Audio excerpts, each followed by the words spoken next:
You see, Lindsay, I think that was an incredibly revelatory answer from Jeremy. Because what he's just said is that even if the Brexit deal that is on offer in 18 months or 2 years or 3 years' time at the next general election is worse for the British people, Jeremy is not going to put into a manifesto that we should reject it and act to stay within the European Union. That is an incredible admission for Jeremy to make, and it makes me certain that Jeremy has never wanted us to stay within the European Union. His record is clear. His record is absolutely clear. He's always been opposed to it.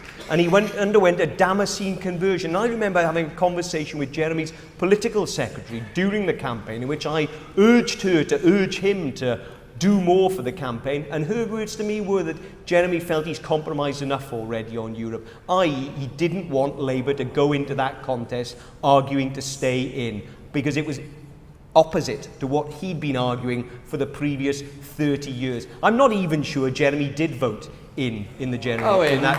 Well, I'd like to hear you say it, Jeremy, because I'm not certain. Owen, I thought we had grown up and we weren't any longer going to use those kind of questions or those kind of remarks. Well, I'd like to hear you say it.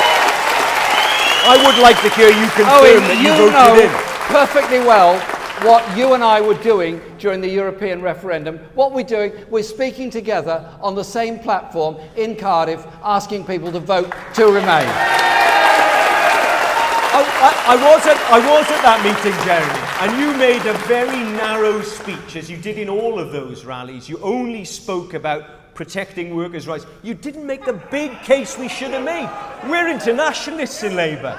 We're internationalists, and we believe in collaboration and cooperation across Europe, between peoples in this country and between peoples everywhere. I fundamentally want to see socialist solutions for everybody in Europe, and I want Labour to be making an argument as internationalists and cooperators at the heart of Europe. Jeremy doesn't agree with me about straight that. After and the I say again, are you absolutely certain you did vote in? At the end of that meeting in Cardiff, you didn't say any of that at all.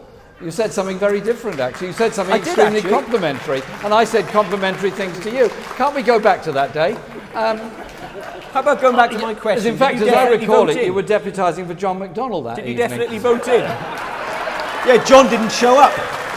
I don't know what John was doing. He didn't show up. He was not able to be there, and I think you know the reason why. I don't actually. What was it?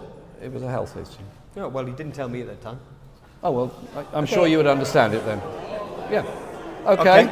And you know perfectly well that straight after the referendum I went to a meeting of the Party of European Socialists. You know perfectly well that I'm the first Labour leader to consistently attend PES meetings over the past 6 months, because I want to build that progressive alliance across Europe that does oppose austerity, that does oppose the idea of a free market Europe. You know that perfectly well because you supported me in doing that. I'm still wondering why you haven't answered my direct question as to whether you voted in or not. Owen, you know perfectly well what the answer is, that I voted Remain, and I'm very surprised and actually quite disappointed that you should even raise this question.